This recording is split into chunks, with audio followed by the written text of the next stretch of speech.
राम राम राम हरे हरे हरे राम गाइए सब गाओ हमसे राम राम हरे हरे हरे कृष्ण कृष्ण कृष्ण हरे हरे कृष्ण कृष्ण कृष्ण हरे हरे राम राम राम हरे हरे हरे राम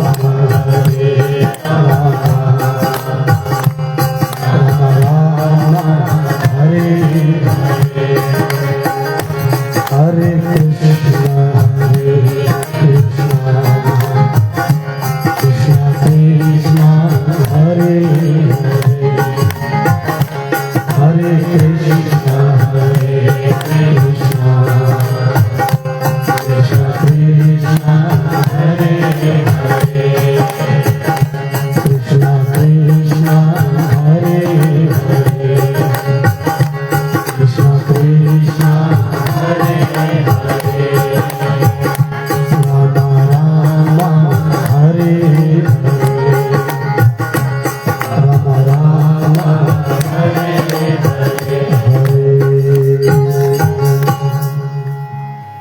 बोले श्री श्याम सुंदर भगवान कथा प्रारंभ होत है सुनहु वीर हनुमान राम ते लखन श्री जानकी सदा करहूं कल्याण बोले श्री सुखदेव जी महाराज की नमः पार्वती पते हर हर महादेव हर हर महादेव हर हर महादेव।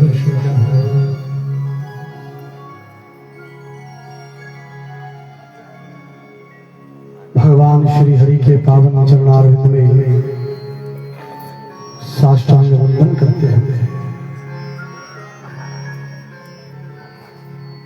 यज्ञ वेदिका में आवाहित एवं स्थापित समस्त देव स्वरूपों को प्रणाम करते हुए इस परम पावन दिव्य क्षेत्र में रहने वाली भगवान की सभी प्रत्यक्ष एवं अप्रत्यक्ष सभी चेतनाओं को नमन करते हुए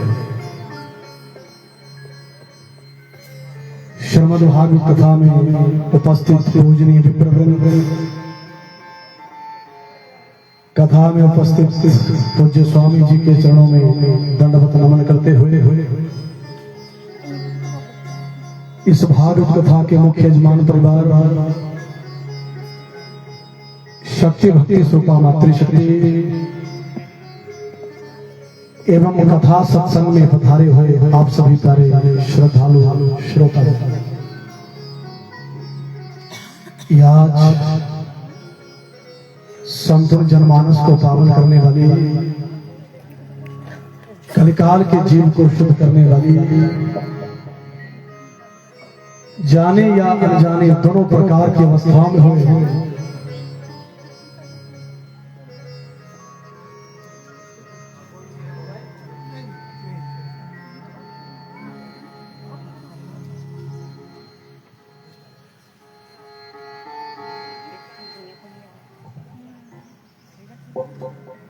मनुष्य द्वारा जाने या अनजाने दोनों प्रकार की अवस्थाओं में हुए दोषों को पापों को दूर करने वाली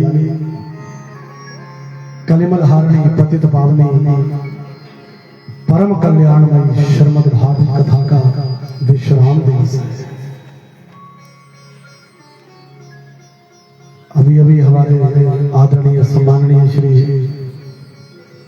विधायक महोदय रणधीर शर्मा जी, आदरणीय वैद्य जी और हमारे जिला परिषद के जो जिलाध्यक्ष हैं पधारे हैं। ठाकुर परिवार की ओर से विधायक महोदय और इनके साथ आए हुए जितने भी साथीगण हैं, सबका इस परिवार में भाग में पधारने के लिए हार्दिक अभिनंदन है, हार्दिक स्वागत है। बोलिए मातु गंगा के पावन घाट पर एक राजा बैठे हैं, जिन राजा का नाम परीक्षित है, और उन राजा परीक्षित को श्राप लगा है कि सात में रोज सांपों में सबसे ज्यादा विषैली जाति, जिस विषैली जाति को तक्षक जाति के नाम से जाना जाता है, ऐसी तक्षक जाति में उत्पन्न हुआ कोई सर्प आएगा, राजा परीक्षित को डंक मारेगा और सांप के जहर से राजा परीक्षित की मृत्यु होगी। लेकिन जब से राजा परीक्षित को यह खबर मिली थी कि सातवें रोज मुझे संसार को छोड़कर जाना होगा, एक खबर पाते ही राजा परीक्षित को जीवन में वैराग्य हो गया था और सम्राट होकर सब कुछ छोड़ छाड़ के राजा परीक्षित पुण्य सलिला मां भागीरथी गंगा जी के पावन तट पर बैठे हैं और व्यास पुत्र आचार्य सुखदेव जी के मुखारविंद से इस सत्संग को, इस अमर कथा को श्रवण कर रहे हैं। बोलिए बोलिए। सुखदेव जी महाराज कहते हैं, सुनो राजन, मैं तुम्हें आगे कथा सुनाऊं। उधर मथुरा के बीच में भोजराज कंस रहता है, जिस कंस ने नंद के लाला को कृष्ण को मरवाने के लिए एक नहीं अनेकों जतन किए, लेकिन हर एक बार वो कंस असफल रहा। कंस जिस भी दैत्य को भेजता है नंद के लाला को मारने के लिए ब्रज में, बाद में कंस को संदेश पहुंचता है कि जो दैत्य भेजा था वो दैत्य मारा गया और नंद का लाला अभी भी सुरक्षित है, अभी भी जीवित है। तब कंस विचार करता है, मुझे आकाशवाणी हुई थी, अस्यास्त्वाम अष्टमो गर्भो हंतायाम भस्य बुधा। देवकी का वो 8वां पुत्र जिसका नाम कृष्ण है, वो मेरा काल होगा, मुझे मारने वाला होगा। और आजकल वो नंद बाबा के पास रहता है ब्रज में, और उसको मरवाने के लिए मैंने जितने भी यत्न किए, मैं आज दिन तक असफल रहा।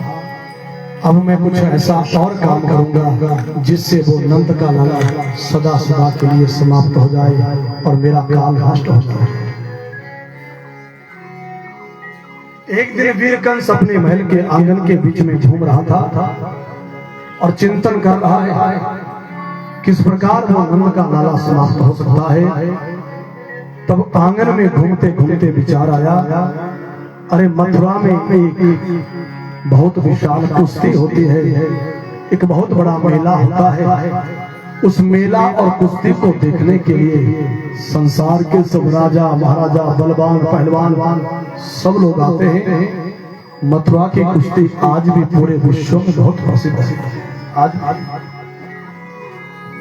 क्यों ना मेला देखने के बहाने से कृष्ण और बलराम दोनों को मैं मथुरा में बुलवाऊं, और जब वो दोनों मथुरा के बीच में आएंगे तो मैं उन दोनों को अपने सैनिकों से मरवा दूंगा। इस प्रकार से मेरा काल नष्ट हो जाएगा। बोली गोविंद भगवान की। तब मन में विचार किया, कृष्ण और बलराम को लेने के लिए मैं किसको भेजूं। तब विचार आया, मेरे मंत्रिमंडल में मेरे एक साथी हैं, मेरे एक मंत्री हैं जिनका नाम है अक्रूर। ना क्रूरा इति अक्रूरा, ऐसा प्राणी जिसका जीवन क्रोध मुक्त हो।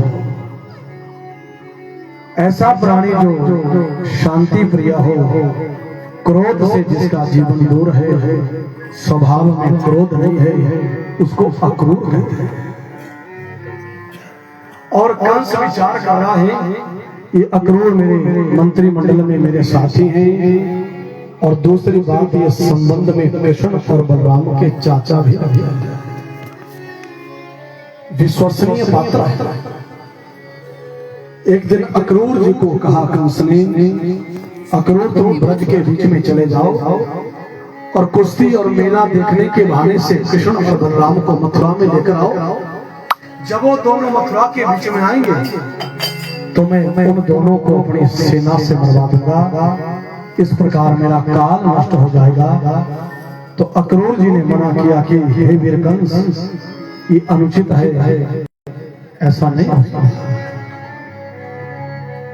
उसी समय कंस ने अक्रूर को कहा कि हे अक्रूर, मुझे पाठ मत पढ़ाओ, मैं सम्राट हूं और तुम मेरे साथी हो, तुम मेरे मंत्री हो। मंत्री का कर्तव्य है राजा की आज्ञा का पालन करना, और अगर तुम मेरे द्वारा बताए हुए कार्य को नहीं कर सकते तो नौकरी छोड़कर चले जाओ, लेकिन फिर सोच लेना अगर तुम्हें प्राण प्यारे हो तो ही जाना। बोलिए गोविंद भगवान की। कंस से सब डरते थे, कंस के कार्य को कौन मना कर सकता है। तो अक्रूर जी मन में सोचने लगे, अगर कंस के द्वारा बताए हुए काम को मैं ना करूं तो पता नहीं जीवन के किस मोड़ पर, किस घाट पर ये मुझे मार देगा, मरवा देगा। इसलिए कंस का काम करना हुआ। और एक दिन अक्रूर जी चल पड़े, रथ तैयार किया, रथ पर बैठे और इस प्रकार से कृष्ण और बलराम को लेने के लिए चलते चलते हुए सांझ की बेला में नंद बाबा के महल के आंगन के बीच में पहुंच गए। बोले गोविंद भगवान की। श्रीमद् भागवत महापुराण में कथा मिलती है, जब चाचा अक्रूर कृष्ण और दाऊ को लेने के लिए ब्रज में आए, उस समय कृष्ण भगवान की आयु जो है वो 11 वर्ष 52 दिन के बच्चे थे। 11 साल 52 दिन के बालक हैं कृष्ण, और इनसे ठीक 1 साल बड़े हैं बलभद्र दाऊ जी। आज कृष्ण और दाऊ दोनों ग्वाल बालों के संग खेल खेल रहे थे। जैसे गोधुली बेला में रथ सामने आकर खड़ा हुआ, कृष्ण और दाऊ ने देखा मथुरा वाले चाचा आए हैं। उसी समय खेल बंद कर दिया, दौड़ते हुए आए, चाचा अक्रूर को प्रणाम किया, गले लिपट गए और कहने लगे, हे चाचा, आप जब भी मथुरा से आते हो तो हमें खाने के लिए कुछ मिठाई भी लाते। हे चाचा, जो हमें खाने के लिए कुछ मिठाई लाए हो वो दे दो। आप जब भी आते हो तो खाली हाथ नहीं आते, कुछ ना कुछ खाने के लिए जरूर लाते हैं। बोलिए गोविंद भगवान की, उमापति महादेव की, सदगुरुदेव महाराज की। कृपया माताओं से प्रार्थना है, यहाँ रास्ता है, रास्ते में ना बैठे।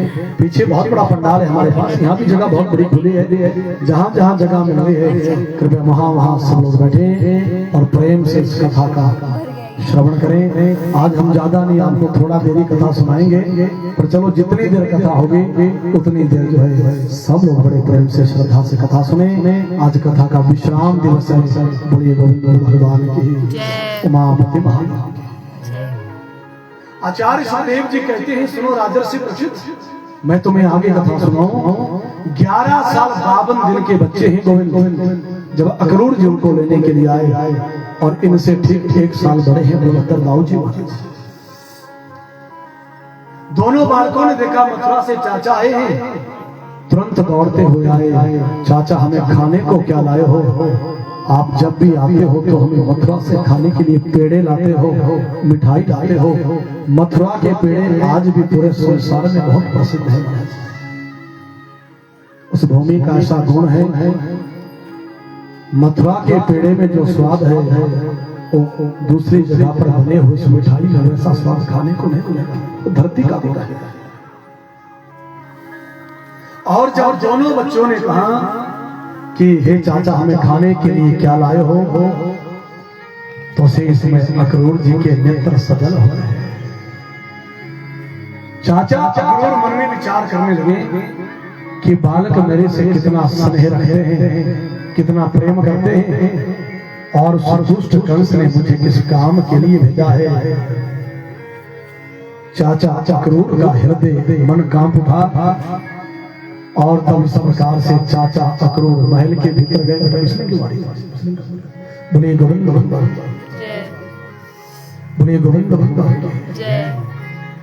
चाचा अक्रूर के साथ कृष्ण और बलराम दोनों महल के भीतर गए। यशोदा मैया ने देखा अक्रूर आए हैं, बहुत सम्मान किया। नंद बाबा ने देखा अक्रूर आए हैं, जो संबंध में मेरे छोटे भाई लगते हैं, बहुत सम्मान किया। और इस प्रकार से कुशल क्षेम हुआ, वार्तालाप हुआ। शाम को 9 बजे का समय हुआ तो सबने एक साथ बैठकर भोजन प्रसाद पाया। पर अक्रूर जी की हिम्मत नहीं हो रही है बोलने की कि सुबह में कृष्ण और दाऊ को अपने संग में ले जाऊंगा। अक्रूर जी का कंठ रुक रहा है, वाणी अवरुद्ध हो रही है। कैसे बोलूं मैं मैया और बाबा के पास कि मैं तुम्हारे बच्चों को लेने के लिए आया हूं। मैया क्या बोलेगी, बाबा क्या सोचेंगे। और उधर दुष्ट कंस ने सच में बच्चों को कहीं मार दिया, वो दुष्ट है, उस दुष्ट का कोई भरोसा नहीं। तो भविष्य में कभी भी मैं मैया या बाबा को मुख दिखाने के योग्य नहीं रहूंगा। अक्रूर जी का हृदय कांप उठा। अक्रूर जी नहीं बोल पाए। शाम को 10 बजे बच्चे दोनों कृष्ण दाऊ अपने शयन कक्ष में सोने को चले गए। तब नंद बाबा ने कहा अक्रूर जी तुम भी दूर से आए हो, थके होंगे, तुम भी ऐसा करो, विश्राम करो। अक्रूर जी अपने कक्ष में सोने को चले गए। नंददेव यशोदा मैया भी आराम करने के लिए शयन कक्ष में चले गए। रात को 12 बजे का समय हो गया, लेकिन अक्रूर जी को आज नींद नहीं आई है। अक्रूर जी मन में सोच रहे हैं बोलूं तो बोलूं भैया बाबा के पास कि सुबह में हमारे बच्चों को ले जाऊंगा। कैसे बोलूं, हिम्मत नहीं हो रही है बोलने की। और दूसरी बात अक्रूर जी सोच रहे हैं सुबह अगर मैं खाली हाथ गया तो कंस मुझे छोड़ेगा नहीं, वो मेरे शरीर से मेरे प्राणों को बाहर निकाल देगा, मुझे मार देगा। अब बोलूं तो बोलूं, कैसे बोलूं, हिम्मत नहीं हो रही है बोलने की। और सुबह खाली हाथ लौटूंगा तो कंस अपनी तलवार से मेरी गर्दन को उड़ा देगा। महाराज भागवत जी के 10वें स्कंद में कथा मिलती है। रात को जब 1 बजे का समय हुआ, मध्य रात्रि, तो अक्रूर जी अपने कमरे में उठे और उठकर रात को कृष्ण और दाऊ के शयन कक्ष के बीच में चले गए। कृष्ण और दाऊ को नींद पड़ी थी तो अक्रूर ने जाकर मध्य रात्रि को दोनों बच्चों को जगाया। और जब दोनों बच्चों को जगाया तो कृष्ण दाऊ उठे, चारपाई पर बैठे। चाचा क्या बात है, आधी रात को इस प्रकार से शयन कक्ष में आना, क्या बात है चाचा, राजी तो है ना, ठीक तो है ना। और चाचा तुम्हारे चेहरे पर कुछ चिंता के निशान लग रहे हैं, कुछ खिन्नमन लग रहे हो, उदास लग रहे हो, क्या बात है। दुखस्य किम कारणम, हे चाचा जी आप इतने दुखी क्यों हो, क्या बात है। तो इसमें चाचा अक्रूर के नेत्र में नीर बह रहा था। और उसी समय चाचा अक्रूर ने कहा सुनो कृष्ण, सुनो बलराम, आज मैं तुम्हें एक गोपनीय गोपनीय एक बात सुनाना चाहता हूं, क्या सुनना चाहते हो। कृष्ण और दाऊ ने कहा हाँ चाचा बोलो क्या बात है। तो आज अक्रूर जी ने कहा हे कृष्ण, हे दाऊ, तुम्हारे जो असली माता पिता है वो आज भी कंस की जेल में बंद पड़े हुए हैं।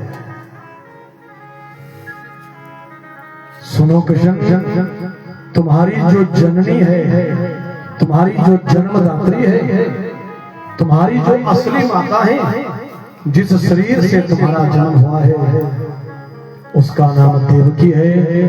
और तुम्हारे असली पिता वसुदेव हैं, और वो दोनों आज भी मथुरा में कंस के उस कारागार में कैद हैं, बंद पड़े हुए हैं।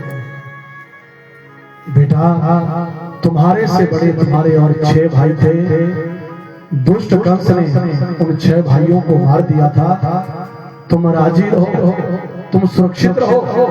इसलिए जिस रात्रि को तुम्हारा जन्म हुआ था, उस रात को टोकरे में डालकर वसुदेव जी नंद बाबा के घर में गोकुल में तुम्हें छोड़कर आए थे। इसलिए जो यशोदा मैया है, उसने तुम्हारा लालन पालन जरूर किया है, वो पालन पोषण करने वाली मैया है। लेकिन तुम्हारी जो जननी है, तुम्हारी जो जन्मदात्री है, वो देवकी है, और आज भी कंस के कारागार में बंद पड़ी है। ये बात ठीक है कि पालन पोषण करने वाली माता का जो स्थान है, वो भी जन्म देने वाली माता के ही बराबर होता है। पालन पोषण करना भी एक बहुत बड़ी बात है। ये बात ठीक है कि पालन पोषण जिस माँ ने किया है बचपन में, और पाल पोष कर जिस मैया ने तुम्हें बड़ा किया, उस माता का दर्जा भी जन्म देने वाली ही माता के बराबर होता है। पर बेटा, फिर भी जननी तो जननी है, जन्मदात्री तो जन्मदात्री है। जिस शरीर से तुम्हारा जन्म हुआ है, उस मैया को, उस शरीर को कैसे भूल सकते हैं? माँ तो माँ। आज पहली बार कृष्ण को और बलराम जी को पता लगा कि हमारे असली माता पिता देवकी वसुदेव है, और कंस के कारागार के बीच में बंद पड़े हैं। बोलिए गोविंद भगवान की जय। अक्रूर जी ने कहा, बेटा सुबह चलोगे मिलने को माई बाप से? बच्चे कहने लगे, हाँ चाचा, तुम तो जरूर जाएंगे, जरूर जाएंगे असली माता पिता को मिलने के लिए। और रात को ही दोनों बच्चे नंद और यशोदा के कमरे में चले गए, और नंद यशोदा को जाकर कहा, मैया मैया, सुबह हम अपनी असली माता से मिलने के लिए मथुरा में जा रहे हैं। हे मैया, तू हमारी असली माता नहीं है, हमारी असली माता तो देवकी है, और वो जेल के बीच में बंद पड़ी है। 11 साल पावन दिन के बच्चे के मुख से जब यशोदा ने ऐसे शब्द सुने, उसी समय माता यशोदा का सिर कंपित हो गया। माता यशोदा की आंखों से नीर बहने लगा। पिता नंद बाबा वो भी रोने लगे। सुबह हम जा रहे हैं देवकी वसुदेव को मिलने के लिए। जब ऐसे शब्द सुने तो देवकी और वसुदेव मेरे भाई बहुत रोदन किया, आंसू बहाने लगे। कृष्ण दाऊ को बहुत रोकना चाहा, पर बच्चे जिद करने लगे, हम जरूर जाएंगे। सारी रात माता को और बाबा नंद को नींद नहीं आई। नींद, भूख, प्यास, चैन सब चली गई।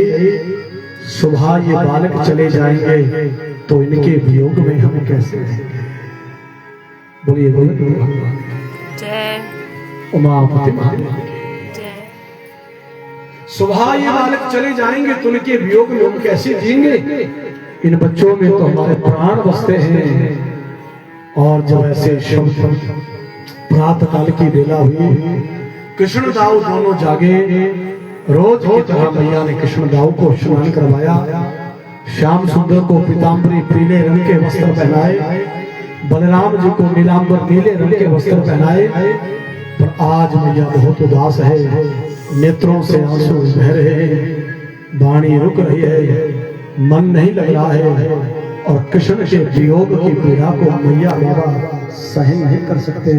बहुत रोए मैया बाबा। भागवत जी के 10वें स्कंद में वर्णन मिलता है, कृष्ण के वियोग में नंद और यशोदा ने बहुत नीर बहाया, बहुत आंसू बहाए। कृष्ण आज वृंदावन को छोड़कर जा रहे हैं। ये खबर जब सारे इलाके में, सारी नगरी में फैल गई, तो सब गोपियां, सब गवाले दौड़ते हुए आए, कृष्ण को समझाने लगे, मत जाओ मत जाओ। पर जब गोपाल ने कहा, अभी मेरा जाना बहुत जरूरी है, राधा जी को पता लगा कि गोविंद व्रज को छोड़कर जा रहे हैं, तब राधा जी ललिता जी सखियों के साथ आई कृष्ण जी के रथ को घेर लिया और कहा, गोविंद हम तुम्हें किसी भी कीमत पर जाने नहीं देंगे। गोविंद ने तब राधा जी को भी बहुत समझाया, है राधे, मेरे असली माई बाप आज भी दुष्ट कंस की जेल में बंद पड़े। मैं अपने असली माता पिता से मिलना चाहता हूँ। हे राधे, तुम्हें वचन करता हूँ, फिर जल्दी लौटकर ब्रज के बीच में जरूर आऊंगा। राधा रानी और सब सखियां रोक रही हैं गोविंद को, पर गोविंद ने कहा, फिर कभी लौटकर जरूर आऊंगा, अभी जाने दो, हमारा जाना जरूरी है। गोविंद ने बोल तो दिया कि फिर कभी लौटकर आऊंगा, लेकिन श्रीमद् भागवत महापुराण में कथा मिलती है, जब कृष्ण ने एक बार ब्रज को छोड़ दिया तो दोबारा कभी लौटकर वृंदावन में श्याम सुंदर ने अपना कदम नहीं रखा। उसके बाद फिर भगवान ने समुद्र के किनारे और नगर बसाया था, जिस नगर का नाम द्वारिका नगरी होता। और द्वारिका में भगवान ने 100 साल से भी ज्यादा समय व्यतीत किया है। वृंदावन में कृष्ण भगवान केवल 11 वर्ष 52 दिन तक ही रहे। वृंदावन की जो लीला है कृष्ण जी की, वो 11 साल 52 दिन की है, इससे ज्यादा। उसके बाद भगवान ने फिर द्वारिका बसाई थी, भगवान वहां चले गए थे। और आज श्याम सुंदर राधा रानी को बोल रहे हैं, फिर मैं आऊंगा।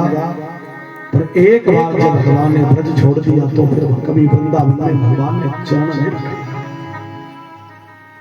हाँ, एक बार भगवान जब सूर्य ग्रहण पड़ा था तो सूर्य ग्रहण को भगवान कुरुक्षेत्र में ब्रह्म सरोवर के ऊपर स्नान करने को आए थे। और जब सूर्य ग्रहण वाले दिन भगवान ब्रह्म सरोवर के ऊपर स्नान करने के लिए आए थे तो नंद और यशोदा को खबर भेजी थी कि मैया बाबा, मैं तुम्हारा बेटा कुरुक्षेत्र में स्नान करने को आ रहा हूँ, आपने भी आना। तब राधा रानी बूढ़े नंद और बूढ़ी मैया यशोदा को लेकर कुरुक्षेत्र में आई थी। तो ग्रहण वाले दिन कृष्ण जी अपने बूढ़े माई बाप से फिर मिले थे। बोलिए गोविंद। आज गोविंद जो है वो ब्रज को छोड़कर जा रहे हैं और वृंदावन की माटी भी आज आंसू बहा रही है, वृंदावन की मिट्टी भी आज रोदन कर रही है। और कथा कहती है, ब्रज के कण कण में से आवाज आ रही है, हे गोविंद, हे गोपाल, हमें छोड़कर मत जाओ। वृंदावन की गोपियां गवाले, यहाँ तक वृंदावन की मिट्टी भी आंसू बहा रही है, हे गोविंद, हे गोपाल, हमें छोड़कर मत जाओ। तब भगवान ने कहा, हे गोपियों, हे ग्वालों, मेरा जाना जरूरी है। बड़ी मुश्किल से सबको मनाया। भगवान कृष्ण और बलराम जी रथ पर बैठे, रथ धीरे धीरे आगे को बढ़ने लगा। आज नंददेव और यशोदा रानी महल की अटारी पर बैठकर रथ को जाते हुए देख रहे थे। रथ नहीं मानो आज शरीर से प्राण जा रहे हैं। कृष्ण के वियोग में आज वृंदावन की गौओं ने घास खाना छोड़ दिया। कृष्ण के वियोग में आज यमुना जो जिसमें तरंगे होती थी, आज वो यमुना भी शांत होकर बह रही है। गोविंद के वियोग में आज मयूर पक्षी जो श्याम सुंदर को देखकर उड़ान भरते थे, वो भी सब शांत होकर खड़े हो गए। और इस प्रकार से सब श्याम को जाते हुए देख रहे हैं। उसी समय रथ जब थोड़ा आगे चला गया तो उसी समय राधा जी श्याम की यादों में रो रहे हैं। और रोते रोते हुए श्याम सुंदर से जाते जाते हुए राधा जी एक विनती कर रहे हैं, एक प्रार्थना कर रहे हैं। और श्याम के वियोग में राधा रानी के हृदय से एक आवाज आ गई, एक बार यहाँ फिर आले। राधा जी रो भी रहे हैं और कृष्ण के वियोग में एक गीत भी गा रहे हैं, हे गोविंद, एक बार यहाँ फिर आले, एक बार यहाँ फिर आले।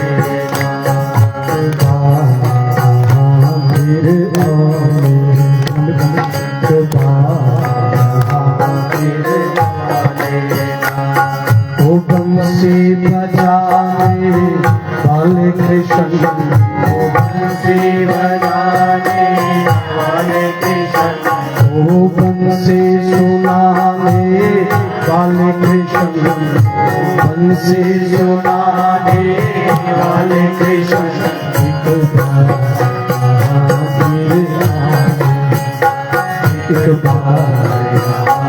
मेरे आने, एक बार मेरे आने, एक बार मेरे आने, एक बार मेरे आने, मेरे श्याम, मेरे श्याम, मेरे श्याम, मेरे श्याम, मेरे श्याम, मेरे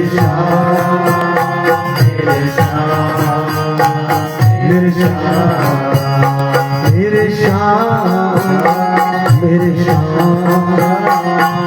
श्याम, मेरे श्याम, मेरे श्याम, मेरे श्याम, मेरे श्याम, मेरे श्याम, मेरे श्याम, एक बार मेरे आने, एक बार मेरे आने।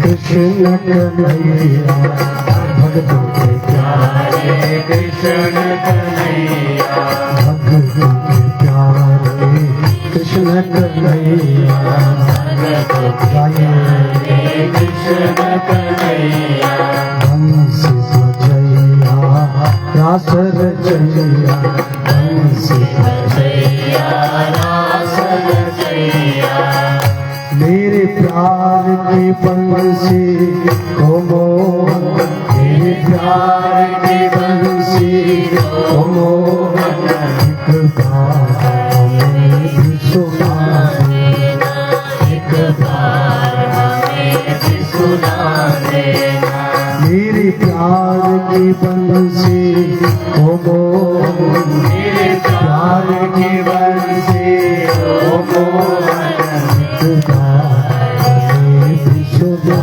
देना, एक बार हमें भी सुना देना, ओ बंसी बजाने वाले कृष्ण, ओ बंसी बजाने वाले कृष्ण, एक बार मेरे आने, एक बार यहाँ मेरा लेना, मेरे श्याम, मेरे श्याम, मेरे श्याम, मेरे श्याम, मेरे श्याम, मेरे श्याम, मेरे श्याम, मेरे श्याम, एक बार मेरे आने, एक बार यहाँ फिर आ लेना, मथुरा जाओ गिरधारी, मथुरा ना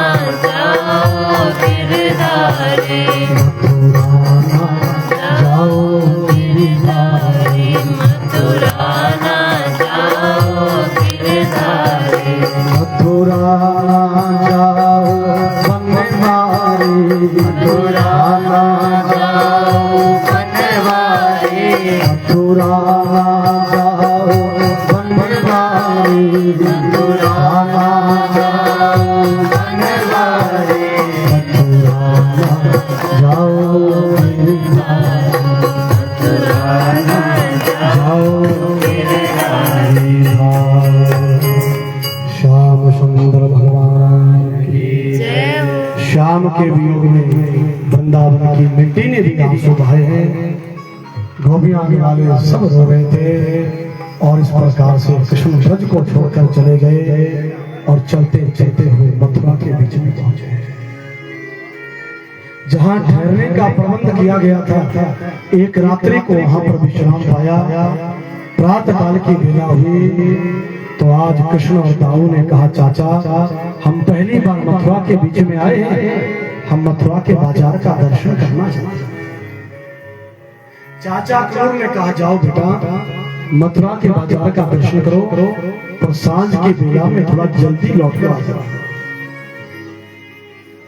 दूसरे दिन दोपहर की बेला में कृष्ण और दाऊ चाचा अक्रूर की आज्ञा लेकर आज मथुरा के बाजार का दर्शन करने को मिले। बोले गोविंद सदगुरुदेव जय मथुरा की गलियों का हाट बाट चौराहे का दर्शन किया, बाग बगीचा सब दर्शन किया। और इस प्रकार से दर्शन करके जब जा रहे थे और चलते चलते आगे पहुंचे बाजार का दर्शन करते हुए, तो रास्ते के बीच में मेरे भाई बहन को धोबी मिला। भगवान ने धोबी के ऊपर अपनी कृपा बरसाई। आगे गए तो बगीचे में एक माली रहता था, माली के ऊपर भगवान ने करुणा करी। और आगे बढ़े और सारे मथुरा के बाजार का दर्शन करके जब लौट रहे थे तो रास्ते में एक ऐसी औरत मिली जिस औरत का शरीर टेढ़ा मेढ़ा है। वो फूलों का काम करते हैं, सुगंधित तैल इत्र तैयार करते हैं और रोज भोज राजवीर कंस को चंदन देने के लिए जाया करती है, कंस का श्रृंगार करने को जाया करती है, जिस औरत का नाम है त्रिवक्रा। इस औरत का जो रूप है देखने में बहुत बदसूरत है, शरीर टेढ़ा मेढ़ा है, शरीर वक्र है 3 जगह से, इसलिए इसको लोग त्रिवक्रा कहते हैं। और बदसूरत रूप है इसका तो लोग इसको कुब्जा भी कहते हैं। ये कुब्जा सामने से आ रही थी और कुब्जा के हाथ में चंदन से भरा हुआ कटोरा है। आज श्याम सुंदर ने कुब्जा को आते हुए देखा और कुब्जा की दृष्टि भी श्याम सुंदर के ऊपर पड़ी। तो भगवान खड़े हो गए अपने राह में और रास्ते में खड़े होकर कुब्जा को एक टक नजर से देख रहे। बलराम जी को रहस्य समझ में नहीं आ रहा है कि श्याम सुंदर खड़े क्यों हो गए और एक दृष्टि से क्यों देख रहे। भगवान बड़े ध्यान से कुब्जा को देख रहे थे और सोच रहे हैं कि भले इसका बाह्य रूप देखने में बदसूरत है, चेहरा सुंदर नहीं है, लेकिन इस कुब्जा का जो मन है वो बहुत सुंदर है। तन भले सुंदर नहीं है, लेकिन इस कुब्जा का जो मन है वो बहुत पवित्र है, बहुत सुंदर है। और याद रखना मेरे भाई बहन, भक्ति मार्ग में मनुष्य का शरीर सुंदर हो या नहीं हो, इससे 1% भी कोई लेना देना नहीं है। भगवान की प्राप्ति के लिए भक्ति मार्ग में मनुष्य का मन सुंदर होना चाहिए। बहुत याद रखना, भगवान मनुष्य के शरीर की सुंदरता को नहीं देखते, बल्कि भगवान मनुष्य के मन की सुंदरता को देखते हैं। तन सुंदर हो या ना हो, इससे 1% भी लेना देना नहीं है ज्ञान मार्ग में, प्रभु के मार्ग में। लेकिन ईश्वर की प्राप्ति के लिए मनुष्य के मन में कपट नहीं होना चाहिए, मनुष्य के मन में मैल नहीं होना चाहिए। भगवान कहते हैं, मैले मन वाले जीव को कभी मेरी प्राप्ति नहीं होती, ना हो सकती है। कपटी प्राणी को मैं कभी मिलता नहीं, मेरी प्राप्ति उसी को होती है जिसका मन मैल से रहित है। तुलसीदास जी ने मानस में लिखा है, निर्मल मन जन सो मोही बाबा, मोही कपट छल छिद्र नहीं भाई। कपटी प्राणी मुझे पसंद नहीं है, मैले मन वाला जीव मुझे पसंद नहीं है। मुझे वही प्राणी संसार में प्राप्त कर सकता है जिस आदमी का मन निर्मल है, अर्थात मैल से रहित है। बुरी गोविंद आज भगवान देख रहे, भले कुब्जा का शरीर सुंदर नहीं पर मन बहुत सुंदर है। इसलिए मनुष्य को अपने मन का श्रृंगार करना चाहिए, मन को सजाना चाहिए। तभी तो जो साधु लोग होते हैं, संत पुरुष होते हैं, वो तन की सुंदरता पर ज्यादा ध्यान नहीं करते। लंबी लंबी दाढ़ी भी हो जाती है साधुओं की, लंबी लंबी जटा भी हो जाती है, लंबे लंबे केश भी हो जाते हैं। संत लोग बाह्य शरीर पर ज्यादा ध्यान नहीं देते, लेकिन साधु लोग अपने मन का श्रृंगार करते हैं, मन को सुंदर बनाते हैं, मन का ध्यान करते हैं। बोलिए सच्चिदानंद। जय हो। भगवान कुब्जा के नजदीक गए और कुब्जा को कहा, हे कुब्जे, तुम रोज वीर कंस के महल में चंदन देने को जाते हो, उसका श्रृंगार करते हो, क्या मुझे चंदन नहीं दोगी? जब ये शब्द कहे तो कुब्जा के नेत्र उसी से आंसू आ गए और कुब्जा ने अपने कटोरे में से चंदन निकाला और भगवान के ललाट के ऊपर लगाया, भगवान का श्रृंगार किया। भगवान कृष्ण मन में विचार करने लगे, कुब्जा ने मेरा श्रृंगार किया है, इसके बदले में मैं कुब्जा को क्या प्रदान करूं? तब श्याम सुंदर सोचने लगे, कुब्जा ने मुझे सुंदर बनाया तो क्यों ना मैं कुब्जा के शरीर को ही सुंदर बना दूं, संपूर्ण जीवन को ही सुंदर बना दूं। तब भगवान ने अपना दाहिना हाथ आगे किया, कुब्जा के मुखमंडल से भगवान ने अपना हाथ स्पर्श किया और थोड़ा सा भगवान ने झटका दिया। कृष्ण महाराज की कृपा मिली और उसी समय कृष्ण की कृपा से कुब्जा की काया पलट गई। ऐसा सुंदर शरीर का दान कर दिया भगवान ने कुब्जा को, जिस रूप के सामने स्वर्ग की अप्सरा का रूप भी रसहीन दिखाई, जिस रूप के सामने स्वर्ग की देवांगना का रूप भी फीका पड़ जाता है, ऐसा परम सुंदर शरीर का दान भगवान ने कुब्जा को दिया। कुब्जा के मनोरथ को भगवान ने परिपूर्ण किया। तब भगवान आगे बढ़े, चलते चलते कंस की रणभूमि आई, जिस रणभूमि के ऊपर एक धनुष बाण रखा है, जो कंस ने दिया था धनुष बाण, ये परशुराम जी ने दिया था धनुष बाण कंस के। और परशुराम जी ने जब वो धनुष बाण कंस को दिया था तो कहा था कि जो धनुष बाण को तोड़ेगा उसके हाथों से कंस तेरी मौत होगी। बोलिए गोविंद भगवान। बड़े बड़े महारथी, बड़े बड़े योद्धा, बड़े बड़े बलवान लोग जिस धनुष बाण को उठा नहीं सकते थे, आज कृष्ण और दाऊ कंस की रणभूमि में चले गए और भगवान कृष्ण थोड़े झुके और झुककर उस धनुष बाण को सारे समाज के सामने भुजा। हजारों नजरें भगवान को देख रही थी और उसी प्रत्यंचा को खींचा भगवान ने और उसी प्रत्यंचा को खींचकर धनुष बाण के टुकड़े टुकड़े सब लोग आश्चर्य में पड़ गए। दो बालक आए, देखने में छोटे, पर ज्ञान में, बल में, पराक्रम में, साहस में बहुत आगे। और ये खबर जो है कंस के कान में जाकर पहुंची और कहा, महाराज दो बालक आए हैं, बड़े बड़े योद्धा जिस धनुष बाण को उठा नहीं सकते, आज उन दोनों बालकों ने धनुष बाण को उठाकर तोड़ दिया है। कंस को परशुराम जी के वचन याद आए, जो धनुष बाण तोड़ेगा उसी के हाथों से तू मारा जाएगा। उमापति महादेव। अगले दिन मथुरा में वो विशाल कुश्ती थी। अगले दिन विशाल कुश्ती वाला दिन आया, सारे संसार के राजा महाराजा बलवान पहलवान सब लोग आए थे और अखाड़े के बाहर बहुत बड़ी भीड़ जमा हुई है। अखाड़े के बाहर एक ऊंचा मंच सजाया गया था और उस ऊंचे मंच के ऊपर स्वर्ण धातु की बनी हुई कुर्सी रखी थी और स्वर्ण के सिंहासन के ऊपर कंस बैठा है उस कुश्ती को देखने के लिए। बंदी जनों ने आज्ञा करी, कुश्ती आरंभ हो गई और इस प्रकार से कृष्ण और दाऊ ने भी अखाड़े के बीच में प्रवेश किया।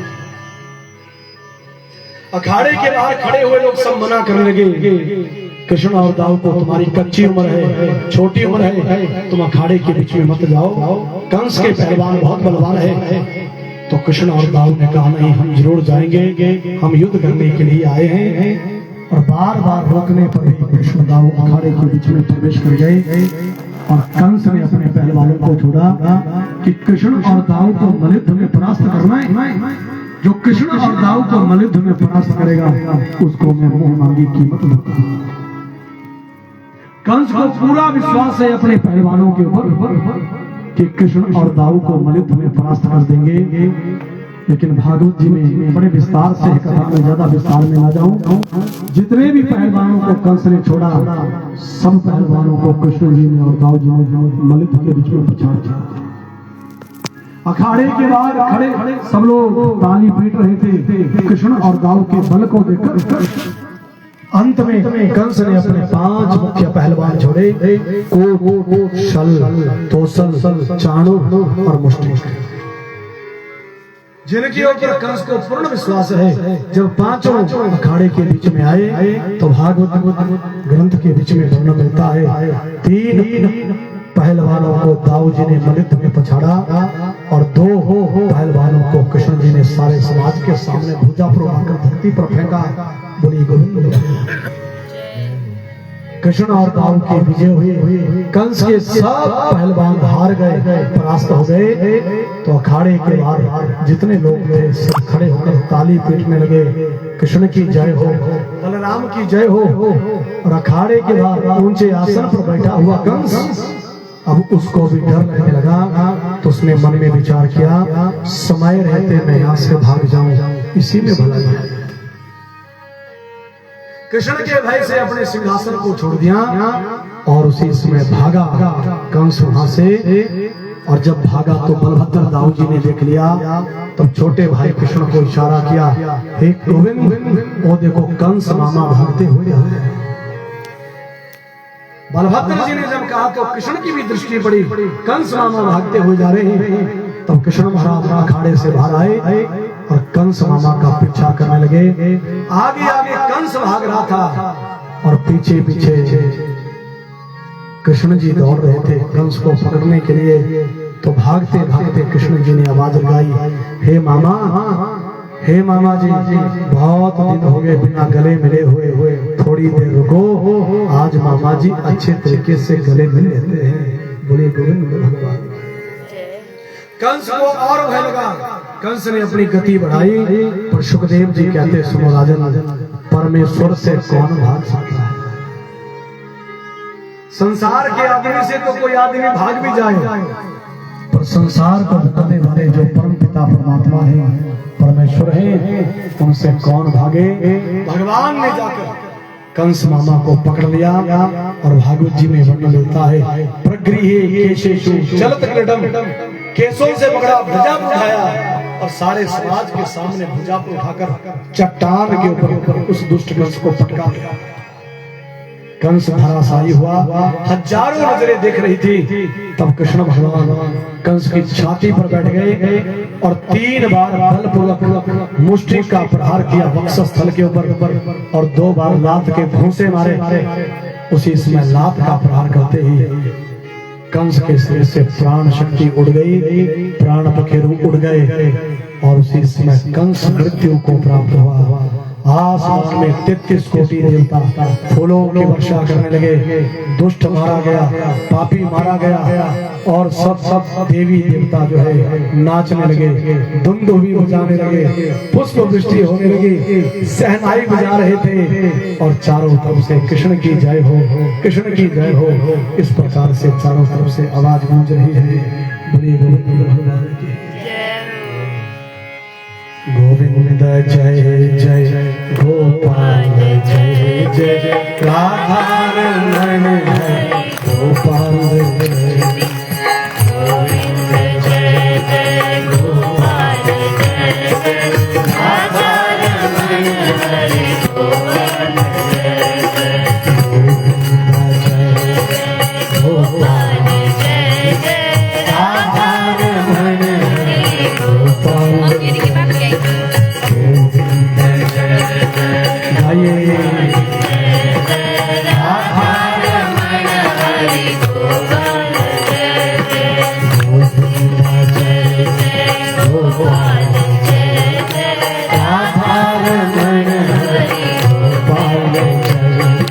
गोविंद जय जय गोपाल जय जय राधा रमण हरे गोपाल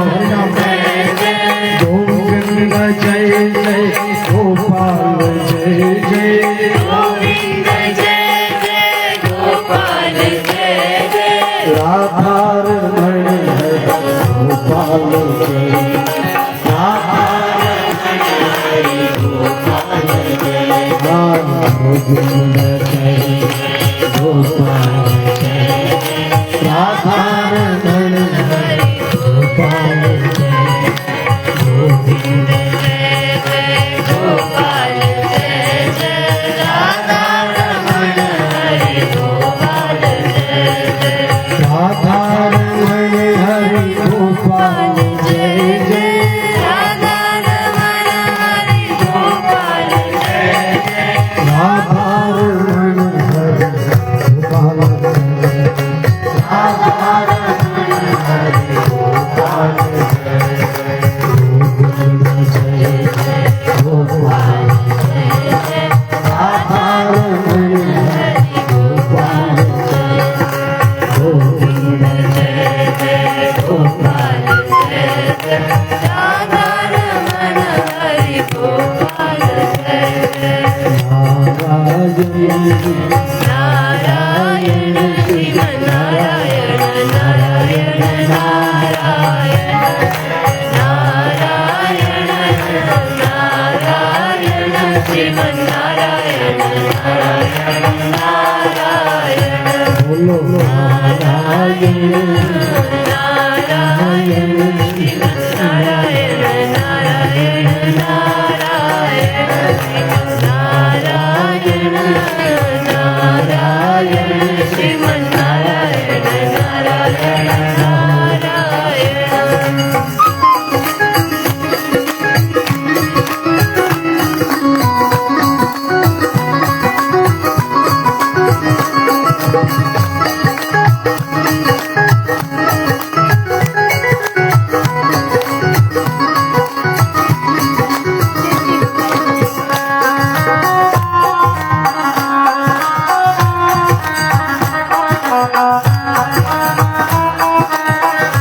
माता नारायण पिता नारायण माता नारायण पिता नारायण सद्गुरु नारायण नारायण नारायण सद्गुरु नारायण नारायण नारायण माता नारायण पिता नारायण माता नारायण पिता नारायण गुरु नारायण नारायण नारायण गुरु नारायण नारायण नारायण बोलो नारायण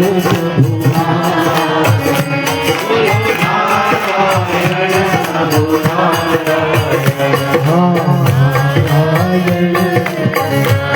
नारायण शिव नारायण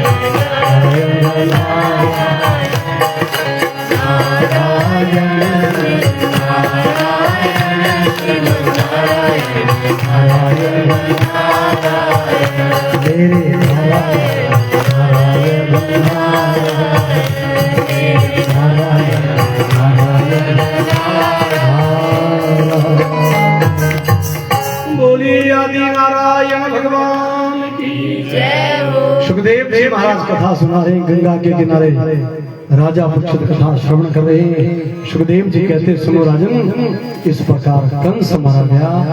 आज धरती माता बड़ी प्रसन्न है, उस दुष्ट का अंत हुआ और मेरे ऊपर जो पाप का वजन था उस पाप के वजन से मुझे राहत मिली। बोलिए भगवान।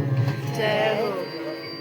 जब कंस मारा गया तो कंस की दोनों पत्नियां, एक पत्नी का नाम है अस्ति, दूसरी का नाम है प्राप्ति। वो दोनों पत्नियां रोती हुई आंसू बहाती हुई वापिस अपने पिता राजा जरासंध के महल में चली गई। राजा जरासंध जो थे ये कंस के ससुर रहते थे संबंध में। जरासंध की दो बेटियां ब्याही थी कंस के लिए, अस्ति प्राप्ति।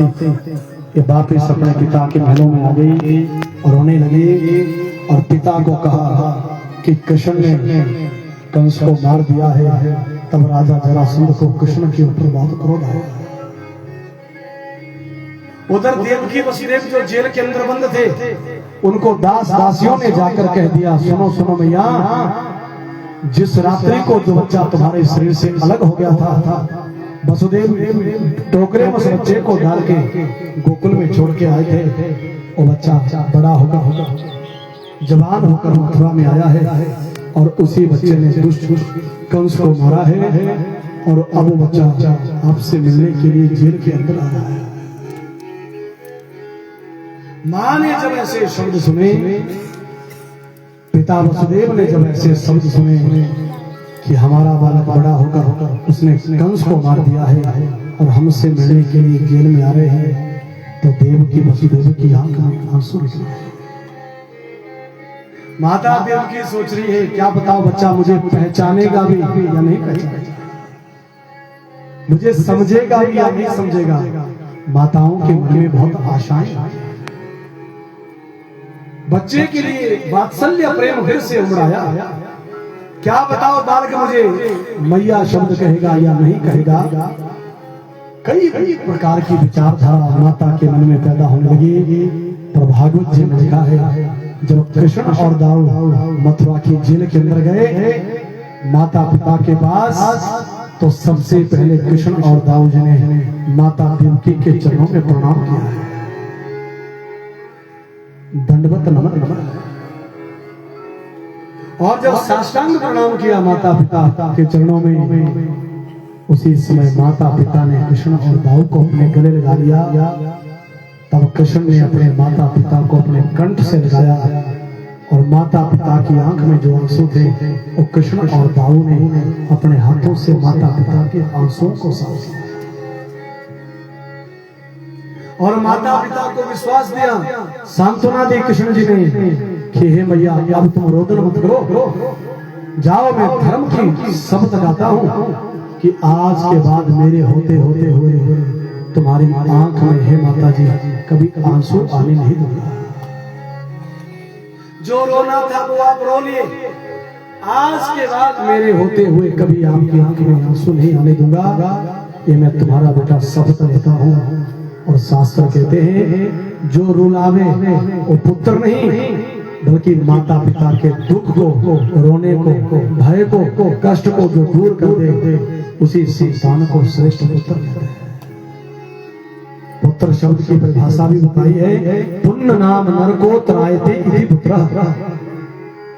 माता पिता की जो सेवा करने वाला हो, माता पिता की आज्ञा में रहने वाला हो, माता पिता के जन्म जन्मांतर के दुख को, रोग को, भय को दूर करने वाला हो और माता पिता को सच्ची खुशी प्रदान करने वाला हो, उसी संतान को श्रेष्ठ पुत्र कहते हैं।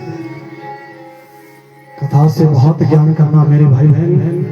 एक बेटा सारी जन्म भी दास बनकर अगर अपने माता पिता की सेवा करता रहे तो सारी जन्म भी सेवा करके एक बेटा कभी माता पिता के ऋण से कभी मुक्त नहीं हो सकता। मां के अनंत उपकार है संतान। सारी जन्म भी एक पुत्र माता पिता की सेवा करता रहे तब भी माता पिता के ऋण से कभी मुक्त नहीं हो सकता। इतने उपकार है। बोली गोविंद। भागवत कथा सबको यही उपदेश करती है, अपने जीवन में जरूर माता पिता दादा दादी बुजुर्गों का हमेशा सम्मान करो, उनकी आज्ञा का पालन करो, सच्चे दिल से उनकी सेवा करो और इस प्रकार से माता पिता का आशीर्वाद लो। जिस बच्चे को माता पिता दादा दादी का आशीर्वाद मिल जाता है वो बच्चा अपने जीवन क्षेत्र में बहुत ऊंचाइयों को प्राप्त करता है। सत्य सत्य मातृ देवो भव, पितृ देवो भव, आचार्य देवो भव। आशीर्वाद जीवन में बहुत बड़ा काम करता है। माता पिता कभी संतान के लिए क्रोध भी करते हैं तो याद रखना माता पिता का जो क्रोध है वो भी संतान के लिए दूसरा आशीर्वाद ही होता है। उस क्रोध के पीछे भी बच्चे का कल्याण छुपा होता है। बोलिए सच्चिदानंद। बुजुर्गों को आपसे और कुछ नहीं चाहिए, बस थोड़ी देर उनके पास बैठो, उनसे प्रेम भरे शब्दों में वार्तालाप करो, उनके लिए थोड़ा सा समय निकालो और इस बात को याद रखना जो आज बुजुर्ग हुए हैं वो सारी जन्म बुजुर्ग नहीं थे, वो कभी तुम्हारे से भी ज्यादा बलवान थे, तुम्हारे से भी ज्यादा नौजवान थे। और आज आप लोग नौजवान हैं तो सारी जन्म आप भी नौजवान नहीं रहेंगे। एक दिन बुढ़ापा इस शरीर को तुम्हें जरूर आएगा। बुजुर्गों से नफरत नहीं, बुजुर्गों से प्रेम करें, उनकी सेवा करें। सेवा में बहुत बड़ा गुण है, सेवा में बहुत बड़ा गुण है। बड़ी गुण माता पिता ना होते तो संतान ना होते, माता पिता की वजह से संतान है, संतान की वजह से माता पिता नहीं है। माता पिता थे संसार में तो पुत्र हुआ, अगर माता पिता नहीं होते तो पुत्र नहीं होता। जो पुत्र संसार का दर्शन कर रहा है, दुनिया को देख रहा है, इस पुत्र को जन्म देने वाले बनाने वाले माई बाप है। बोले गोविंद भगवान की, उमापति महादेव की। इसलिए जरूर माता पिता की सेवा करनी चाहिए। सेवा में बहुत बड़ा बड़ा है। फिर आज कृष्ण जी ने, दाऊ जी ने माता पिता की हाथों की हथकड़ियां तोड़ी, शरीर के बंधन तोड़े और माता पिता को सांत्वना दी, तुम रोदन मत करो बस। इस प्रकार से जेल से बाहर निकाला माता पिता के लिए। और कृष्ण और दाऊ माता पिता के संग जो है वो मथुरा के बीच में।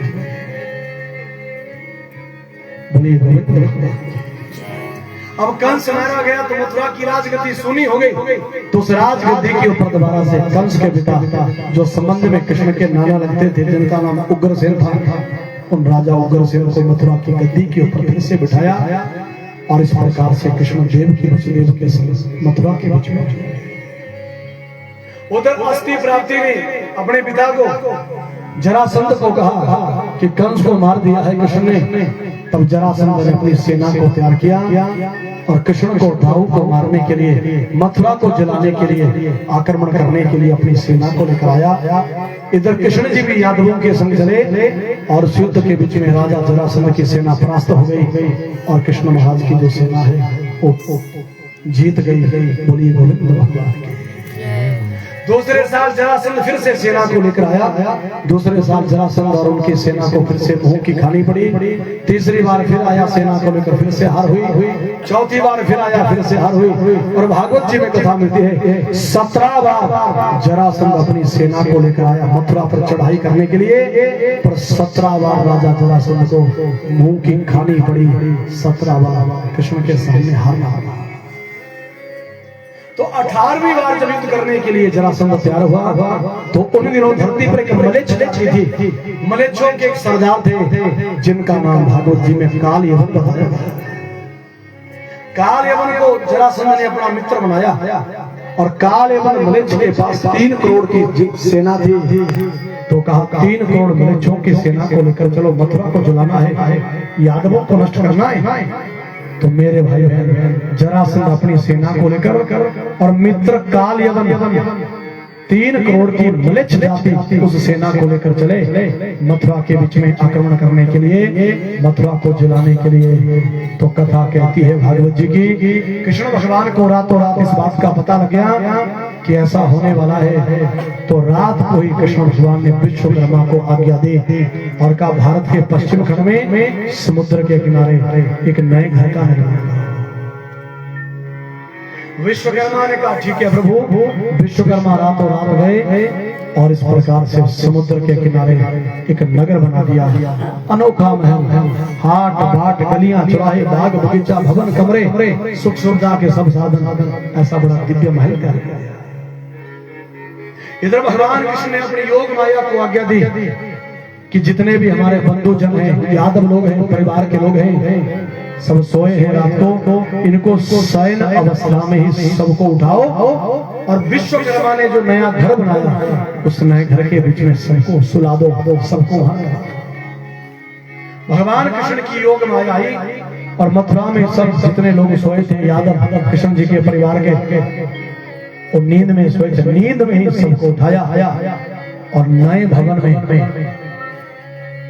नए नगर में जाकर महल के भीतर सबको वहां पर किसी को पता प्रातः काल की बेला हुई तो सब यादव जागे, सोए कहीं और जगह थे और जाग कहीं और जगह रहे हैं। अनोखा भवन देखा, अनोखे कमरे देखे, अनोखे दरवाजे देखे, अनोखा महल देखा। तो बाहर कहां से निकले, बाहर जाने का रास्ता नहीं मिल रहा है। तो नींद से जो यादव उठे सब कहने लगे द्वार कहां कहां, अरे द्वार कहां कहां, अरे द्वारी कहां, दरवाजा कहां, द्वार कहां, द्वार कहां, द्वार कहां। सब लोग कहने लगे तो द्वार कहां, बार बार शब्द कहने से उस पूरी नगरी का नाम, उस भवन का नाम द्वारका पड़ गया। बोले द्वारका नाथ भगवान की। उधर भगवान कृष्ण और बलभद्र दाऊ जी रात को गुप्त रास्ते से मथुरा से भागे और चलते चलते हुए द्वारिका में अर्थात गुजरात प्रदेश में पहुंच गए। द्वारिका 4 धामों में पहला धाम माना जाता है और गुजरात प्रांत के बीच में द्वारिका आज भी विद्यमान है। बोले सच्चिदानंद भगवान की जय, उमापति महादेव की जय। उधर जरासंध को कृष्ण भगवान ने भीम को कहा कि जरासंध को मार देना। भीम ने जरासंध को मार दिया था और उनके मित्र जो काले थे उन्होंने कहा कि भले कृष्ण मथुरा को छोड़कर रातों रात भाग गया गुजरात में, मैं गुजरात में भी जाकर कृष्ण को मारूंगा, छोड़ूंगा नहीं। और काल यवन जो है दौड़ता हुआ कृष्ण का पीछा करता हुआ गुजरात प्रांत के बीच में पहुंच गया। गुजरात शहर में आज भी, गुजरात प्रांत में आज भी एक बड़ा शहर है जिस शहर का नाम है बड़ौदा। बड़ौदा भी कहते हैं इसको, बहुत बड़ा शहर है।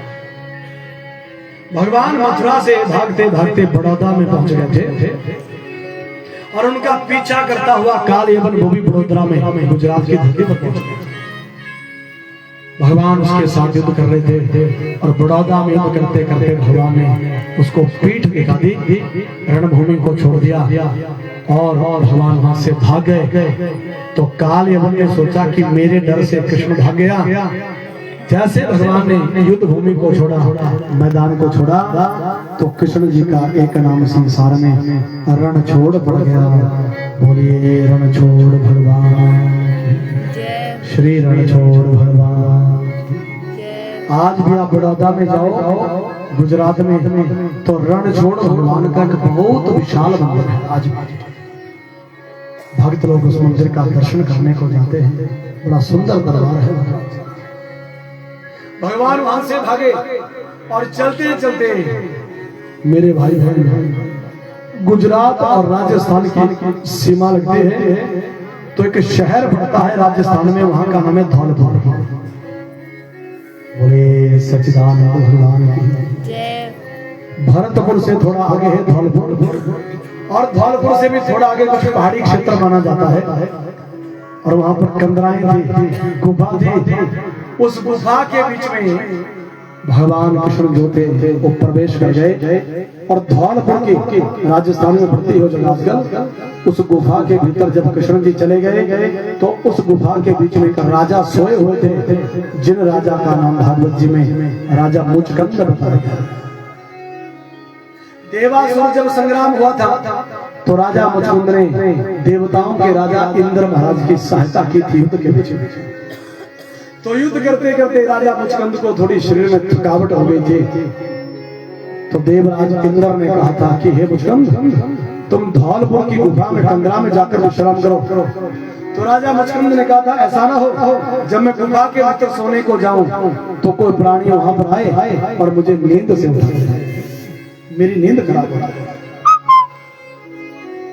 हे इंद्र महाराज मुझे बताओ मैं विश्राम कहाँ करूं? इंद्र महाराज ने कहा तुम धौलपुर की गुफा में चले जाओ, वहीं विश्राम करो।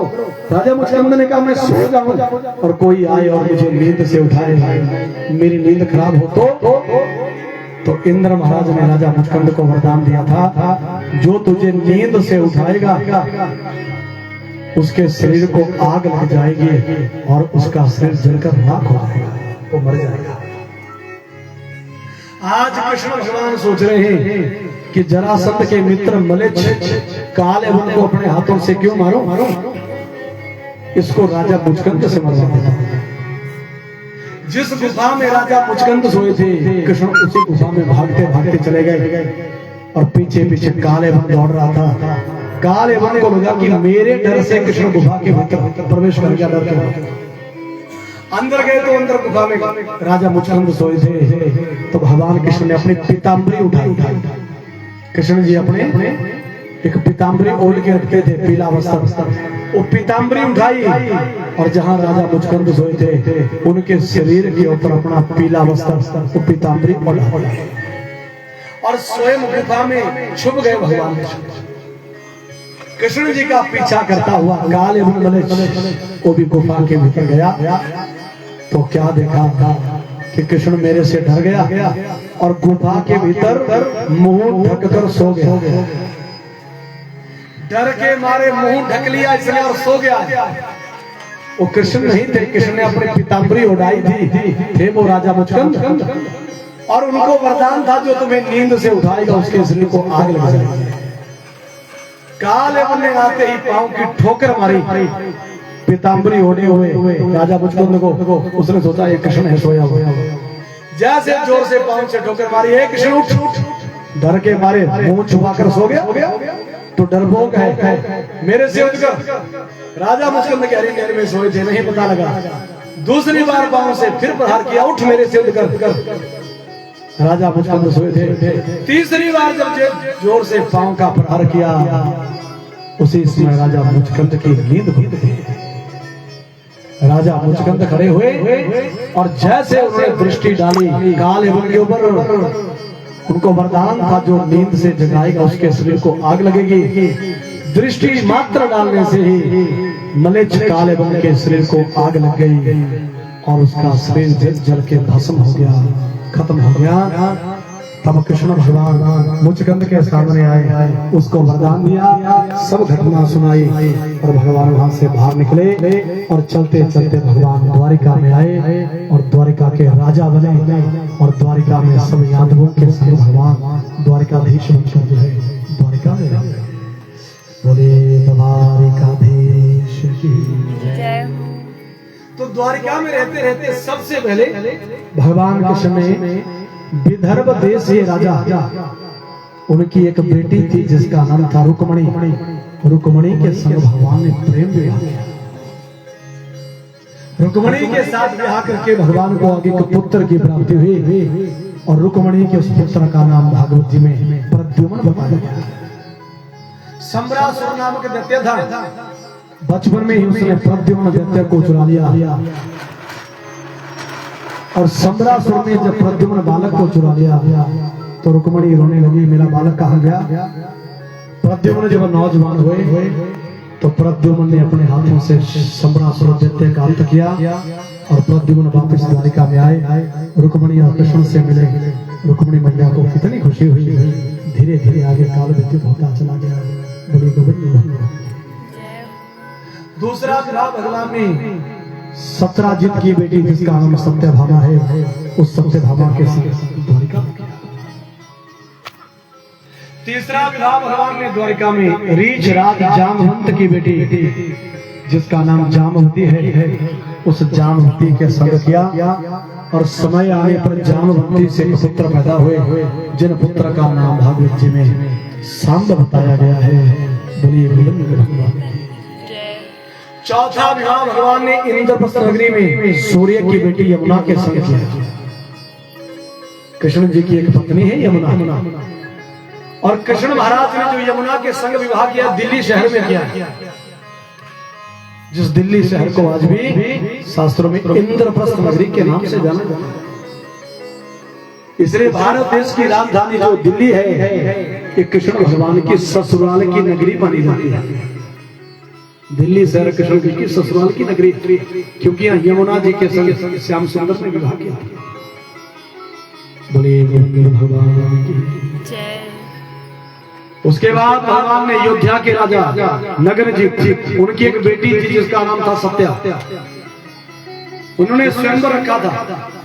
7 बैलों को जो नकेल कस देगा, 7 बैलों के नाक में डोरी डाल देगा, उसको अपनी बेटी देती। बड़े बड़े महारथी 7 बैलों को नहीं पकड़ पाते थे, नकेल नहीं डाल पाते थे। कृष्ण द्वारिका से घूमते हुए अयोध्या में आए और तत्कालीन अयोध्या के राजा नगन जी उनकी बेटी सत्या, भगवान ने 7 बैलों को पकड़ा और भगवान ने 7 बैलों को नकेल कस दी और नकेल की डोरी जो थी वो राजा नगनजीत के हाथ में जाकर दे दी। तब राजा नगनजीत बड़े प्रसन्न हुए और उन्होंने अपनी बेटी सत्या का विवाह कृष्ण के संग किया। बोली गोविंद उमापति। मध्य देश के राजा उनकी बेटी थी लक्ष्मणा, जिस मध्य देश को मद्रास के नाम से जाना जाता है। भगवान वहां भी गए और मध्य देश के राजा वहां की राजा राजकुमारी के संग भगवान ने एक केकई देश था, जिस केकई देश को वर्तमान में कश्मीर प्रांत के नाम से जाना जाता है। एक कश्मीर भी कृष्ण भगवान के ससुराल की नगरी मानी जाती है। केकई देश के राजा उनकी एक बेटी थी, उसके संग भी भगवान ने कश्मीर में जाकर विवाह किया था और उसको भी पत्नी बनाकर द्वारिका में लाए थे। इस प्रकार कृष्ण महाराज ने द्वारिका में रहते रहते 8 महीने। भागवत जी की कथा कहती है उन दिनों पृथ्वी पर एक दैत्य था, जिस दैत्य का नाम भागवत जी में भौमासुर बताया जाता है। भौमासुर बड़ा प्रतापी राजा था, दैत्य था। उस भौमासुर ने जबरदस्ती 16,100 राजकन्याओं को जेल के अंदर बंद करके रखा। द्वारकाधीश भगवान कृष्ण को पता लगा, द्वारकानाथ गए और उन्होंने सबसे पहले भौमासुर दैत्य को मारा।